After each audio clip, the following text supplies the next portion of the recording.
Imaginen vivir durante más de 30 años al lado de un vecino aparentemente ejemplar.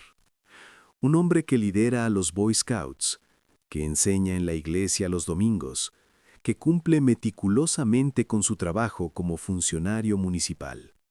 Un padre de familia respetado, un esposo dedicado.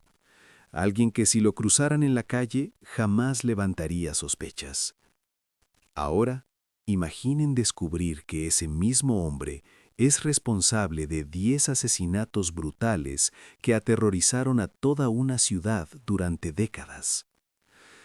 Esta es la historia de Dennis Rader, pero el mundo lo conoce por otro nombre, BTK, siglas que significan Bind, Torture, Kill, atar, torturar, matar. Y durante más de 3 décadas logró ocultar su verdadera identidad detrás de la más perfecta de las máscaras, la normalidad. Este caso no solo nos habla de un asesino en serie, nos confronta con una pregunta inquietante. ¿Cómo podemos reconocer el mal cuando se presenta con el rostro de lo cotidiano? Hoy exploraremos uno de los casos más perturbadores de la historia criminal estadounidense.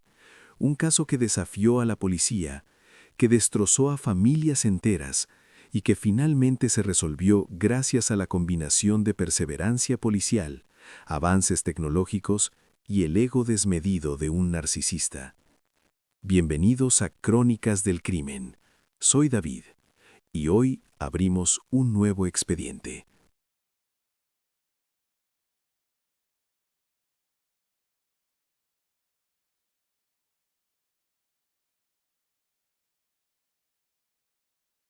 Estamos en Wichita, Kansas, la ciudad más grande del estado, ubicada en el corazón del medio oeste estadounidense. Durante la década de 1970, Wichita era una comunidad tranquila de aproximadamente 300,000 habitantes, conocida principalmente por su industria aeronáutica.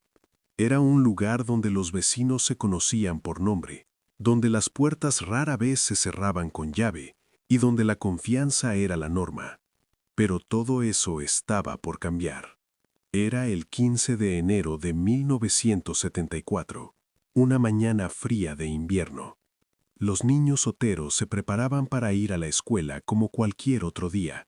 Charlie, de 15 años, Carmen, de 16, y Daniel, de 14, salieron de casa temprano. No sabían que esa sería la última vez que verían a su familia con vida. Joseph Otero, padre de 38 años y piloto retirado de la Fuerza Aérea, había planeado una mañana tranquila con su esposa Julie, de 34 años, y sus 2 hijos menores, Joey, de 9 años, y Josephine, de 11. Pero esa mañana, alguien más tenía planes para la familia Otero. Alrededor de las 7:30 de la mañana, un hombre cortó la línea telefónica de la casa y entró por la puerta trasera. Llevaba un kit preparado cuidadosamente: cuerdas, pantimedias, cinta adhesiva, un arma. No estaba ahí por un robo, tenía una misión mucho más oscura. Cuando los hermanos mayores regresaron de la escuela esa tarde, encontraron una escena que los marcaría para siempre. Su padre, su madre y sus 2 hermanos menores habían sido asesinados, cada uno atado con cuerdas elaboradas, estrangulados metódicamente. Charlie Otero, quien descubrió los cuerpos, jamás podría borrar esas imágenes de su mente. La policía de Wichita se enfrentaba a algo que nunca habían visto: la brutalidad calculada del crimen, la preparación evidente, la falta de motivo aparente, todo apuntaba a algo aterrador. Esto no había sido un crimen pasional, había sido planeado, ejecutado con precisión, y lo más preocupante, probablemente no sería el último. Pero en ese momento no tenían ni idea de quién lo había hecho, ni de que este era apenas el comienzo de una pesadilla que duraría más de 3 décadas. Menos de 3 meses después, el 4 de abril de 1974, el asesino volvió a atacar. Esta vez, Eligió a Catherine Bright, una joven de 21 años. El atacante esperó en su apartamento, oculto, hasta que ella llegara. Pero Catherine no llegó sola. Su hermano Kevin, de 19 años, la acompañaba. Lo que siguió fue una lucha desesperada. El atacante trató de controlar a ambos, pero Kevin resistió con todas sus fuerzas. Recibió 2 disparos, pero logró escapar.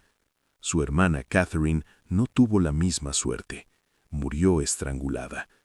Kevin Bright sobrevivió y pudo dar a la policía una descripción del atacante. Un hombre blanco, de complexión media, altura promedio.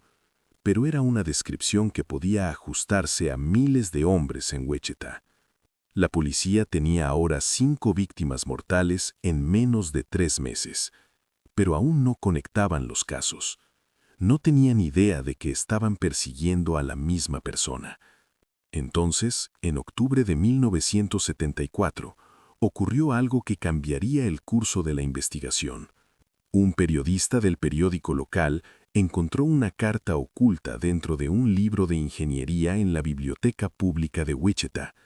La carta describía los asesinatos de la familia Otero con detalles que solo el asesino podría conocer. El autor firmaba como el caso Otero, y en esa carta quedaba claro, este individuo quería reconocimiento, quería que supieran que había sido él, quería atención. La policía finalmente comprendió la verdad aterradora. Tenían un asesino en serie suelto en Wichita, y peor aún, era alguien que disfrutaba burlándose de ellos. Durante los siguientes años, el asesino perfeccionó su método. Se volvió más selectivo, más cuidadoso. El 17 de marzo de 1977, atacó a Shirley Vian Ralford, una madre de 26 años con 3 hijos pequeños. El asesino entró a su casa, encerró a los niños en el baño, diciéndoles que su madre estaría bien, y luego la estranguló. Los niños sobrevivieron, traumatizados, pero con vida. 8 meses después, el 8 de diciembre de 1977, Nancy Fox, de 25 años, fue encontrada en su apartamento. El asesino la había atado a su propia cama antes de matarla. Pero esta vez hizo algo extraordinario. Después de cometer el crimen, llamó a la policía desde una cabina telefónica para reportar el asesinato. Su voz fue grabada. Fría. Calculadora. Sin emoción. «Ve a 843 South Pershing», dijo. «Encontrarás un cuerpo ahí». En enero de 1978, envió otra carta. Y esta vez sugirió un apodo para sí mismo. «Quizá me llamen BTK», escribió.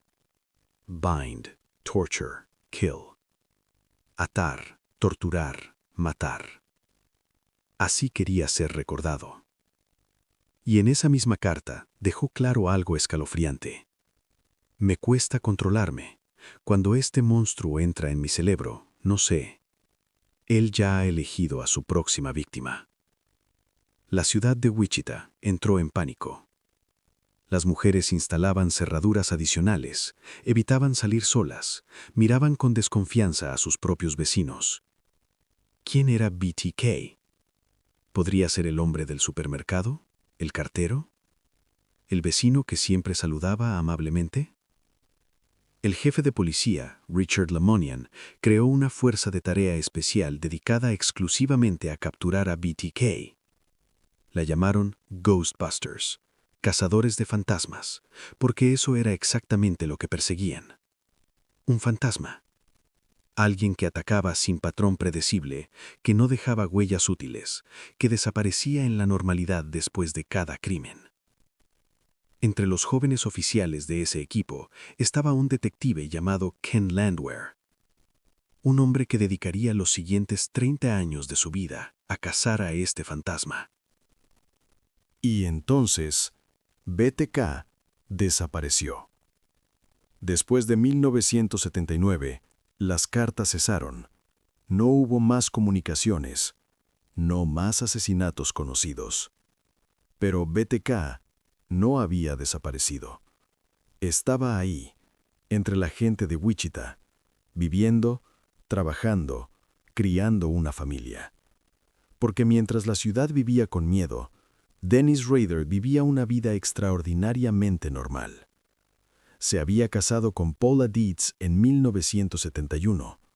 Tuvieron 2 hijos, Brian en 1975 y Carrie en 1978. Rader trabajaba instalando alarmas de seguridad para una empresa llamada ADT Security Systems. La ironía era cruel. Las personas lo invitaban a sus hogares para que las protegiera del peligro, sin saber que él era precisamente el peligro del que debían protegerse. En 1974, comenzó a estudiar Administración de Justicia en la Universidad Estatal de Wichita. Se graduó en 1979. Era un estudiante aplicado que leía sobre investigación criminal, perfiles psicológicos, técnicas forenses. Estaba estudiando exactamente cómo la policía intentaba capturarlo. Era líder de los Boy Scouts. Enseñaba a niños sobre honor, deber, responsabilidad. Asistía fielmente a la iglesia Christ Lutheran Church, donde eventualmente se convertiría en presidente de la congregación. Leía la Biblia en público, organizaba eventos comunitarios, aconsejaba a feligreses. Sus vecinos lo describían como estricto pero justo. Sus compañeros de trabajo lo veían como meticuloso y confiable. Su familia lo conocía como un padre presente y un esposo dedicado. Durante años, satisfacía sus oscuros impulsos de otras maneras. Tomaba fotografías de mujeres sin que ellas lo supieran. Se vestía con ropa interior femenina que había robado de sus víctimas.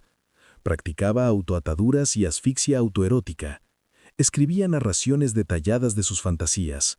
Dibujaba. Todo en secreto. Todo perfectamente compartimentalizado. En 1985, después de 6 años de aparente inactividad, BTK volvió a matar. El 27 de abril atacó a Maureen Hedge, de 53 años, pero esta vez fue diferente. Maureen era su vecina en Park City, un suburbio de Wichita donde Rader ahora vivía. Estaba cambiando su patrón, tomando riesgos mayores. Un año después, el 16 de septiembre de 1986, atacó a Vicky Wigurley, de 28 años, en pleno día. Vicky luchó ferozmente. En su resistencia desesperada, logró arañarlo. ADN de Rader quedó bajo sus uñas. Esa evidencia microscópica esperaría casi 2 décadas antes de cumplir su propósito. Y luego, el 18 de enero de 1991, BTK cometió su último asesinato confirmado. Dolores Davis, de 62 años. La secuestró de su casa, la llevó a un lugar remoto y la estranguló bajo un puente. Después de ese crimen, silencio total. BTK desapareció nuevamente, pero esta vez el silencio duraría 13 años.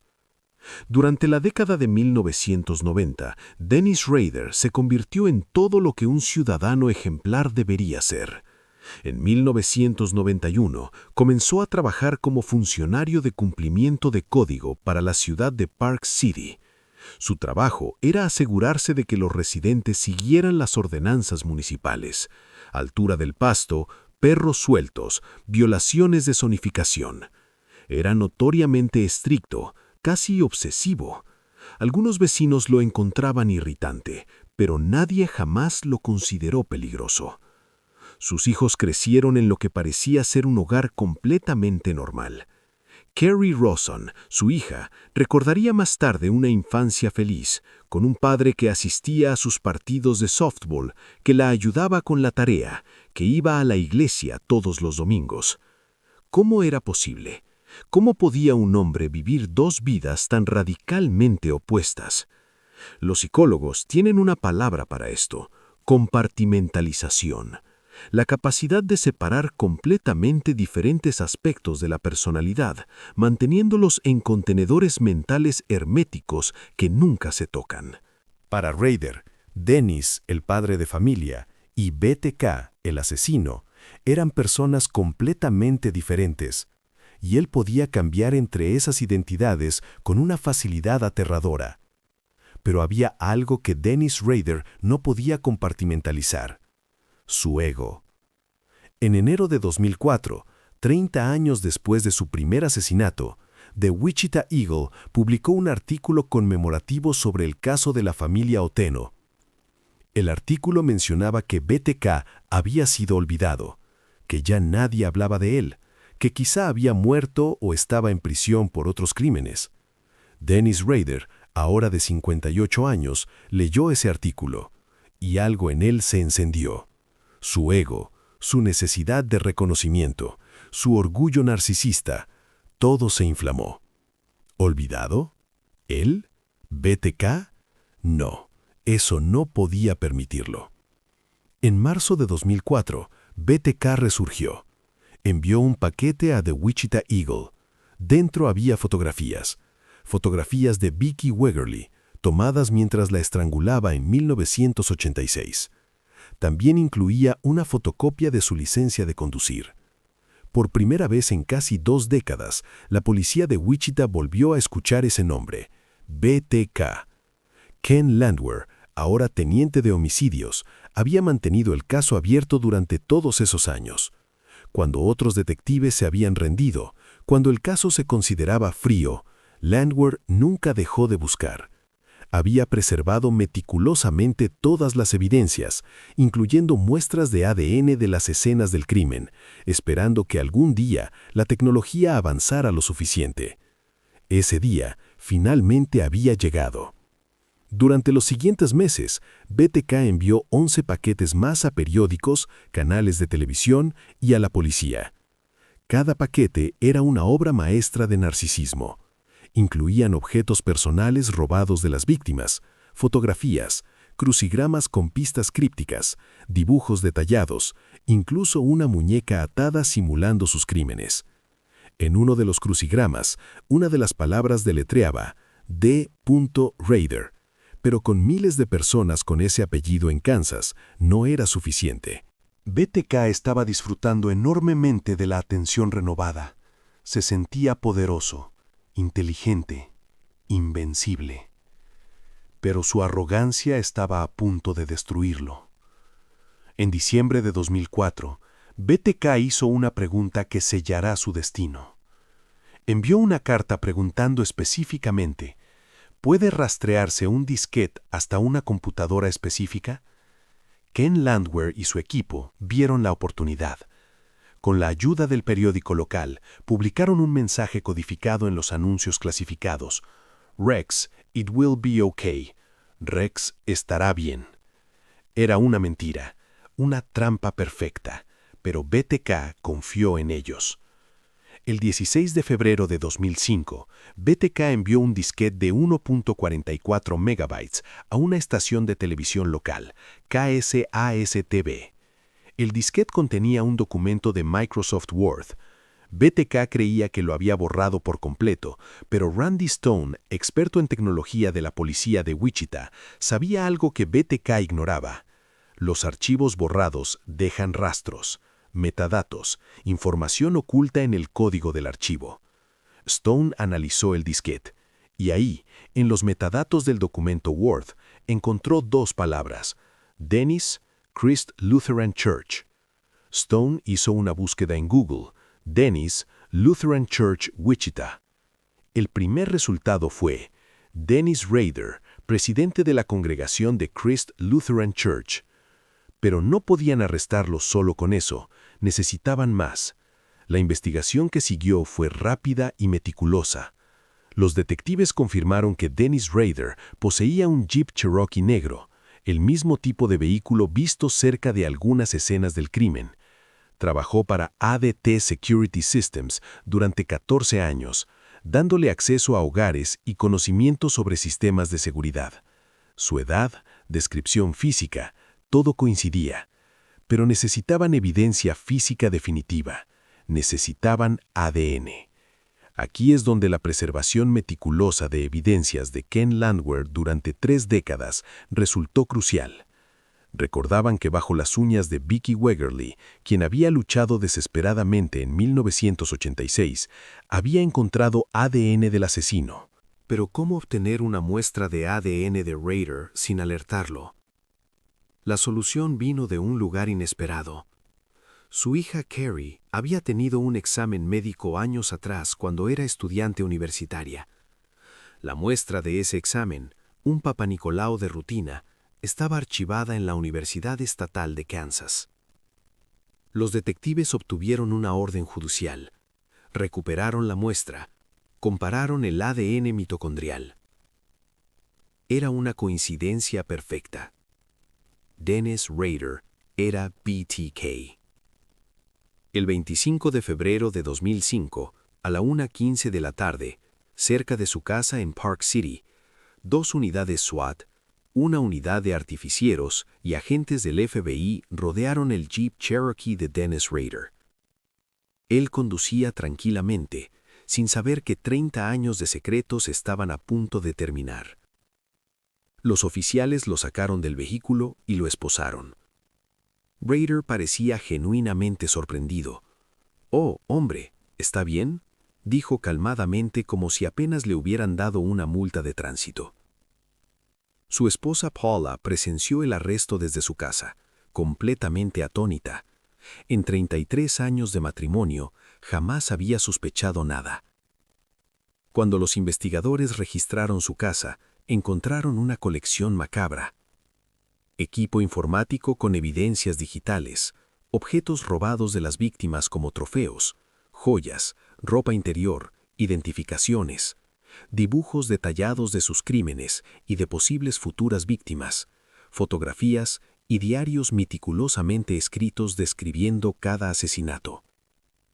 Dennis Rader había documentado todo, cada detalle, como un coleccionista orgulloso de su obra. Durante más de 30 horas de interrogatorio, Dennis Rader confesó los 10 asesinatos.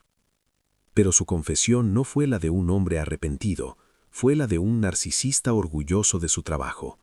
Describió cada asesinato con detalles clínicos, sin mostrar emoción genuina. Explicó que llamaba a sus víctimas proyectos. Habló de sus fantasías, de cómo planeaba meticulosamente cada crimen, de cómo guardaba objetos personales para revivir los asesinatos posteriormente. En un momento, le preguntó a Ken Landwehr con genuina decepción: «¿Cómo pudiste mentirme, Ken? Me dijiste que el disquete no podía rastrearse». Landwehr le respondió con calma: «Porque te estaba atrapando». Rader pareció herido, como si hubiera sido traicionado por un amigo. Su desconexión de la realidad moral era absoluta. La evidencia contra Dennis Rader era abrumadora. El ADN encontrado bajo las uñas de Vicky Wegerle coincidía perfectamente con el suyo. Los metadatos del disquete lo vinculaban directamente. Los objetos de las víctimas encontrados en su casa eran prueba irrefutable. Sus propias fotografías de las escenas del crimen, que solo el asesino podría tener. Y finalmente, su confesión completa y detallada. No había duda. No había espacio para error. Dennis Rader era BTK. Y después de más de 30 años, el caso estaba finalmente resuelto. El 28 de febrero de 2005, 3 días después de su arresto, Dennis Rader fue acusado formalmente de 10 cargos de asesinato en primer grado. Durante las audiencias iniciales, permaneció en silencio cuando se le preguntó si se declaraba culpable o inocente. El juez Gregory Waller ingresó una declaración de no culpable en su nombre. Pero el 27 de junio de 2005, Dennis Rader sorprendió a todos. Cambió su declaración a culpable, en los 10 cargos. Su abogado explicó la decisión. La evidencia era absolutamente abrumadora. No había base legal para alegar locura. Rader era completamente competente, consciente de sus actos. capaz de funcionar perfectamente en sociedad. No había defensa posible. Rader mismo quería declararse culpable, porque eso significaba que tendría la oportunidad de testificar, de hablar públicamente sobre sus crímenes, de tener, una vez más, toda la atención puesta en él. Durante la fase de declaración, Dennis Rader ofreció un testimonio de varias horas que estremeció a todos los presentes. Describió cada asesinato con un nivel de detalle perturbador, hablando en un tono clínico, casi profesional.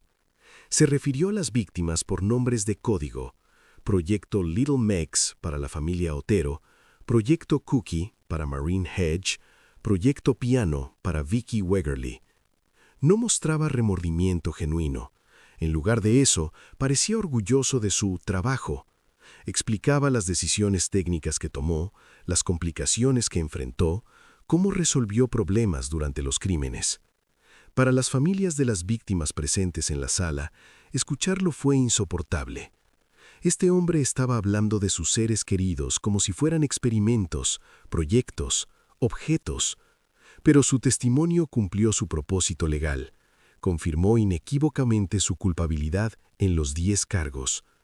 Durante la fase de sentencia, las familias de las víctimas tuvieron la oportunidad de hablar. Charlie Otero, quien había descubierto los cuerpos de su familia cuando tenía 15 años, ahora un hombre de 46, habló del trauma que lo había perseguido durante toda su vida adulta, del dolor de perder a sus padres y hermanos en un solo día, de las pesadillas que nunca cesaron. Bill Wegerly, viudo de Vicky, habló de los 19 años de sospecha que cayeron sobre él, de cómo algunas personas creyeron que él había matado a su esposa, del alivio agridulce de finalmente saber la verdad. Familiares de otras víctimas compartieron historias similares, décadas de dolor, de preguntas sin respuesta, de vivir con miedo constante. Y luego le tocó el turno a Dennis Rader de hacer una declaración final. Dennis Rader leyó una declaración preparada de 20 minutos que muchos observadores describieron como un discurso de aceptación del Oscar. No pidió perdón genuinamente a las familias. En lugar de eso, habló extensamente sobre sí mismo, sobre su factor X, como llamaba a su compulsión de matar, sobre su fe cristiana, sobre su esperanza de que Dios lo perdonara. El lado oscuro estaba ahí, dijo, pero ahora creo que la luz está comenzando a brillar. Las familias de las víctimas, indignadas, gritaron, «¡Cobarde!». Rader pareció genuinamente molesto por estos comentarios, como si no pudiera entender por qué no apreciaban su honestidad. El 18 de agosto de 2005, el juez Gregory Waller dictó la sentencia. Dennis Rader recibió 10 cadenas perpetuas consecutivas, una por cada víctima. En total, 175 años de prisión como mínimo, con posibilidad de libertad condicional en el año 2180. Kansas había reinstaurado la pena de muerte en 1994, 3 años después del último asesinato de Rader. Por ley, no podía aplicarse retroactivamente. De lo contrario, Rader probablemente habría sido ejecutado. En cambio, pasaría el resto de su vida en el Centro Correccional El Dorado, en Kansas, en una celda de máxima seguridad, aislado del resto de la población carcelaria. El 19 de agosto de 2005, Dennis Rader fue trasladado a esa prisión. A sus 60 años, sabía que moriría ahí. BTK había sido finalmente silenciado. El impacto del caso BTK se extendió mucho más allá de los 10 asesinatos confirmados. Durante más de 30 años, la ciudad de Wichita vivió bajo la sombra del miedo. Las mujeres cambiaron sus rutinas, las familias instalaron sistemas de seguridad, los vecinos miraban con sospecha a los demás. La confianza que había definido a esa comunidad del Medio Oeste se fracturó. Y cuando finalmente se reveló la identidad de BTK, el shock fue aún más profundo. No era un extraño marginal, no era un drifter que llegó de otra ciudad. era Dennis Rader, el funcionario municipal, el líder de los Boy Scouts, el hombre que se sentaba en la primera fila de la iglesia todos los domingos. Era el vecino del que nunca sospecharías. Para la familia de Dennis Rader, el arresto fue devastador de una manera diferente. Paula Dietz solicitó el divorcio inmediatamente, argumentando daño físico y mental.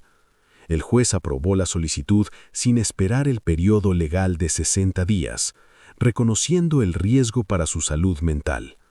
Paula ha mantenido un perfil completamente bajo desde entonces, intentando reconstruir su vida lejos del escrutinio público.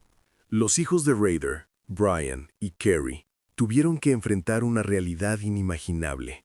El hombre que los crió, que los cuidó, que fue su padre durante toda su vida, era un asesino en serie. Carrie Rosen eventualmente encontró el valor para escribir sobre su experiencia en el libro A Serial Killer's Daughter, publicado en 2019. En él, describe la lucha por reconciliar los recuerdos de un padre amoroso con la verdad monstruosa de lo que él era. En 2023, Carrie visitó a su padre en prisión, ahora de 78 años y en silla de ruedas, para intentar obtener información sobre posibles víctimas adicionales. Fue una experiencia que la dejó profundamente afectada. Rader evadió sus preguntas, más interesado en hablar de sí mismo que en dar respuestas. Después de esa visita, Carrie cortó todo contacto con él. En entrevistas recientes, lo ha descrito como infrahumano, alguien sin capacidad real de empatía o remordimiento. Hoy, en diciembre de 2025, Dennis Rader tiene 79 años. Permanece en el Centro Correccional El Dorado, donde pasará el resto de sus días. Pero el caso BTK no está completamente cerrado. En 2023, investigadores comenzaron a examinar posibles víctimas adicionales. Dibujos detallados encontrados en los archivos de Rader muestran mujeres atadas en graneros rurales. Excavaciones en su antigua propiedad revelaron objetos perturbadores, ligaduras, cadenas, posibles trofeos de víctimas no identificadas. Oficinas de sheriffs en Oklahoma y Missouri están investigando casos sin resolver que podrían estar conectados con Rader, particularmente el caso de Cynthia Dawn Kinney, una adolescente de 16 años que desapareció de una lavandería en Oklahoma en 1976. En los escritos de Rader aparece la frase «mal día de lavandería». Rader trabajaba para ADT en esa zona en esa época. Hasta ahora, no se han presentado cargos adicionales. Rader niega toda implicación, pero las investigaciones continúan. El caso BTK nos deja lecciones inquietantes sobre la naturaleza humana y sobre cómo abordamos el crimen. Primera lección. El mal no siempre tiene una cara reconocible. Dennis Rader demostró que es posible ser un monstruo y un ciudadano ejemplar simultáneamente. La compartimentalización psicológica puede ser tan completa que incluso las personas más cercanas no detectan nada. Segunda lección. La perseverancia policial importa. Ken Landwehr, quien falleció en 2014, nunca se rindió. Cuando otros consideraban el caso imposible de resolver, él mantuvo las evidencias preservadas, el caso activo, la esperanza viva. Su dedicación de 30 años salvó el caso. Tercera lección. La tecnología cambia el juego. El ADN que quedó bajo las uñas de Vicki Wegerle en 1986 esperó casi 20 años antes de cumplir su propósito. Los metadatos digitales, algo que Rader ni siquiera comprendía, lo delataron. La paciencia y la preservación de evidencias permitieron que los avances tecnológicos eventualmente resolvieran el caso. Cuarta lección. El narcisismo es el talón de Aquiles del psicópata. Dennis Rader fue capturado porque no pudo resistir la necesidad de atención. Su ego lo impulsó a reaparecer en 2004, después de 13 años de silencio. Su arrogancia lo llevó a confiar en que podía seguir jugando con la policía, y ese mismo narcisismo lo destruyó. Hay algo particularmente perturbador en la forma en que Dennis Rader vivió durante décadas después de sus crímenes.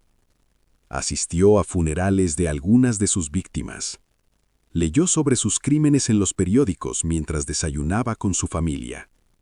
Enseñó a niños en los Boy Scouts sobre integridad y honor. Predicó sobre valores cristianos en la iglesia. Y todo ese tiempo, en la privacidad de su mente, revivía sus asesinatos. Se fotografiaba atado con la ropa interior de sus víctimas. Escribía narraciones detalladas de sus fantasías violentas. 2 vidas. Una luz. Una oscuridad. Y una frontera entre ellas que nunca se cruzaba. ¿Cómo es posible?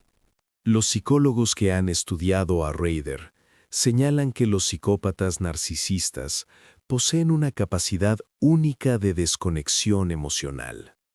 Para Rader, sus víctimas no eran personas reales con vidas, familias o sueños. Eran objetos, proyectos, medios para satisfacer su necesidad de control y poder. Y cuando no estaba actuando como BTK, genuinamente era Dennis, el padre, el esposo, el funcionario.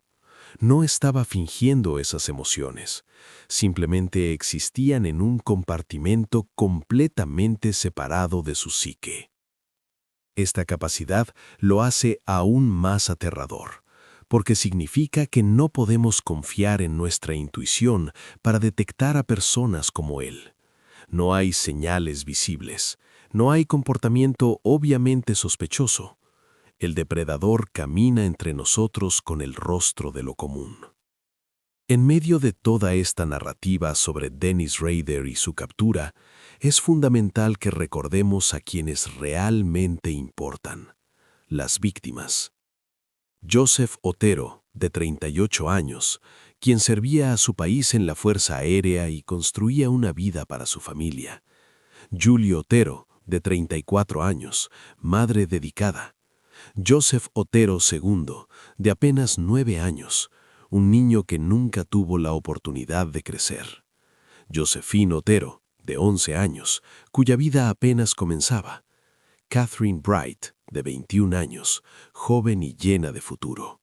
Shirley Vian Relford, de 26 años, madre de 3 niños pequeños que quedaron sin ella. Nancy Fox, de 25 años. Maureen Hedge, de 53 años, vecina confiada. Vicky Wegerly, de 28 años, quien luchó hasta el final. Y Dolores Davis, la última víctima confirmada. Cada una era una persona con familia, amigos, sueños, esperanzas. Cada una dejó un vacío que nunca pudo llenarse. Y hay otros que llevan las cicatrices de BTK. Kevin Bright, quien sobrevivió, pero vive con el trauma de no haber podido salvar a su hermana. Los hermanos Otero, Charlie, Carmen y Daniel, quienes descubrieron los cuerpos de su familia y nunca pudieron borrar esas imágenes. Los hijos de Shirley Vian, encerrados en el baño mientras su madre era asesinada. Estas son las verdaderas víctimas del caso BTK, y son ellas a quienes debemos recordar. El caso BTK nos confronta con preguntas incómodas sobre la sociedad en la que vivimos. ¿Cuántas personas como Dennis Rader existen actualmente llevando dobles vidas, ocultándose detrás de la normalidad? ¿Qué otras máscaras usa el mal para caminar entre nosotros sin ser detectado? ¿Podemos realmente confiar en nuestra capacidad de identificar el peligro? Las respuestas no son reconfortantes. La verdad es que no podemos saber con certeza. La mayoría de las personas son exactamente lo que parecen ser. Pero algunos, una minoría aterradora, son actores extraordinarios en el escenario de la vida cotidiana.